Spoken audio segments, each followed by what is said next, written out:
سب سے پہلے آپ یہ سمجھیں کہ یہ جو ہم کہتے ہیں ایصال ثواب، ایصال ثواب،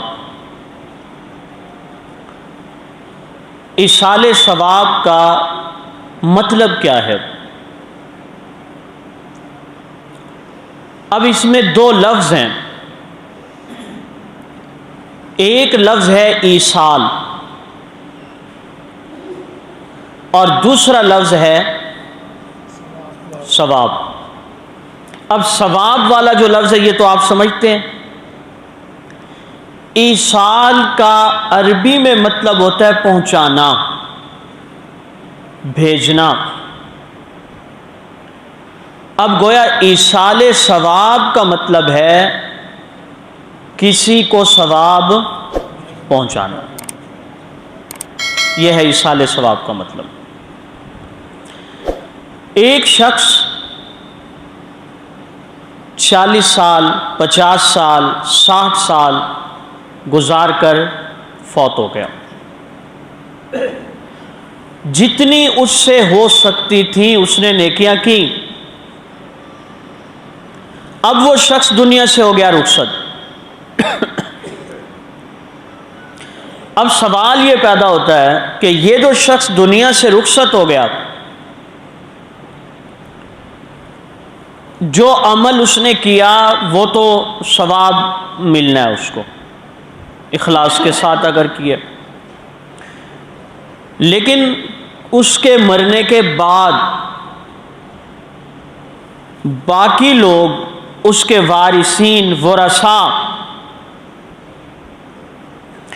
کیا وہ اگر دعا کرتے ہیں یا کوئی چیز بھیجنا چاہتے ہیں تو کیا اس کا ثواب ملتا ہے اس کو یا نہیں ملتا؟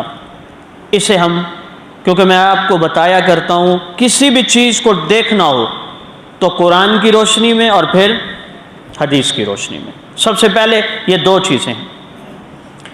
تو ایصال ثواب کو سب سے پہلے ہم دیکھتے ہیں قرآن شریف کی روشنی میں۔ سورۃ الحشر آیت نمبر 10، اللہ تعالیٰ فرماتے ہیں والذین جاؤ من بعدہم، اور وہ لوگ جو ان کے بعد آئے، والذین جاؤ من بعدہم، وہ لوگ جو ان کے بعد آئے۔ کن کے بعد؟ اس سے پہلے جو آیت ہے سورہ حشر کی آیت نمبر 9، اس آیت مبارکہ میں اللہ نے صحابہ کرام کا ذکر فرمایا، 3 گروہ بنائے اللہ نے۔ کتنے بنائے؟ سارے بولو کتنے؟ 3 گروہ۔ صحابہ کرام کا گروہ، پھر صحابہ کرام کے 2 گروپ بنتے ہیں، ایک وہ صحابہ جو مہاجرین ہیں، مکہ سے ہجرت کر کے مدینہ تشریف لائے، اور دوسرا گروپ ان صحابہ کرام کا ہے جو مدینہ میں تھے، وہاں سے آنے والوں کی انہوں نے کیا کی؟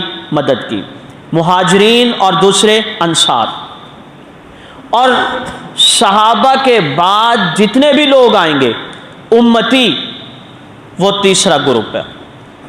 اب آیت سورہ حشر کی آیت نمبر 9 میں اللہ نے ذکر کیا صحابہ کا، مہاجرین کا اور انصار کا۔ اب صحابہ کے تذکرے کے بعد اللہ فرما رہے ہیں والذین جاؤ من بعدہم، اور ان صحابہ کے بعد جو بھی آئیں گے، یقولون، وہ کہیں گے ربنا اغفر لنا، اے ہمارے رب ہمیں بخش،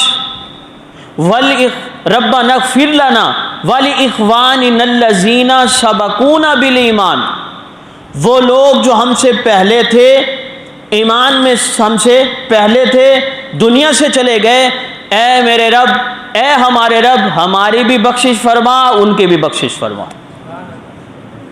سمجھ آئیے بات؟ دعا ہے کہ نہیں؟ جو والذین جاؤ من بعدہم، ان کے بعد جو لوگ آئیں گے وہ کہیں گے ربنا اغفر لنا، اے ہمارے رب ہمیں بھی بخش، ولاخواننا الذین سبقونا بالایمان، اور ہمارے وہ لوگ جو پہلے آئے تھے، ایمان بھی پہلے لائے تھے اور دنیا سے رخصت ہو گئے، اے ہمارے رب ان کی بھی مغفرت فرما۔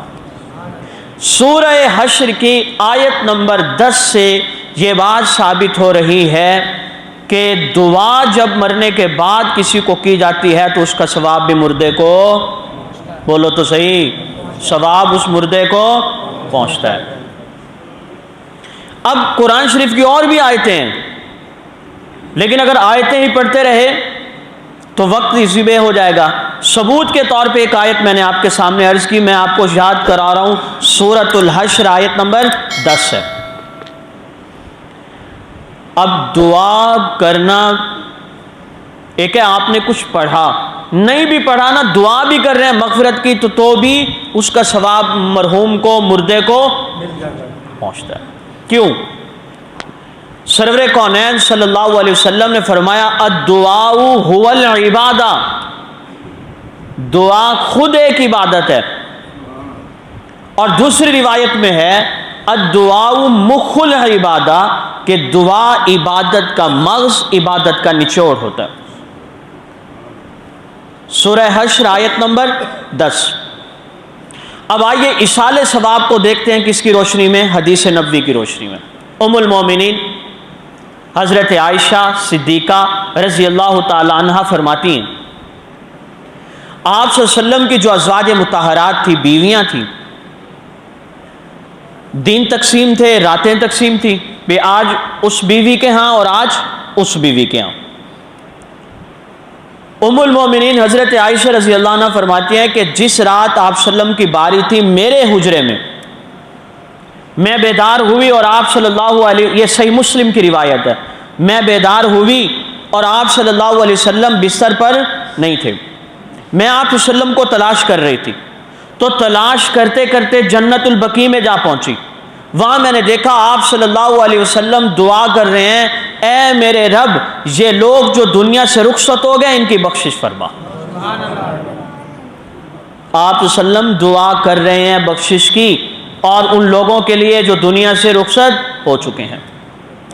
ایک اور روایت میں ہے حضرت سعد بن عبادہ رضی اللہ تعالیٰ عنہ آپ صلی اللہ علیہ وسلم کی خدمت میں حاضر ہوئے، عرض کی یا رسول اللہ، میری والدہ محترمہ دنیا سے رخصت ہو گئی ہیں، کیا میں اپنی والدہ کی کوئی خدمت اب بھی کر سکتا ہوں؟ یعنی جب تھی تب تو خدمت تھی، اب تو چلی گئیں۔ تو آپ صلی اللہ علیہ وسلم نے فرمایا جی ہاں کر سکتے ہو، تم اپنی والدہ کے لیے صدقہ جاریہ کرنے کی کوشش کرو۔ تو حضرت سعد بن عبادہ رضی اللہ تعالیٰ عنہ کا ایک باغ تھا، اور بڑا زبردست باغ تھا۔ اسی وقت عرض کیا اے اللہ کے پیغمبر، آپ گواہ ہو جائیے، میں اپنا وہ مشہور باغ اپنی والدہ کے ایصال ثواب کے لیے اللہ کے راستے میں وقف کرتا ہوں۔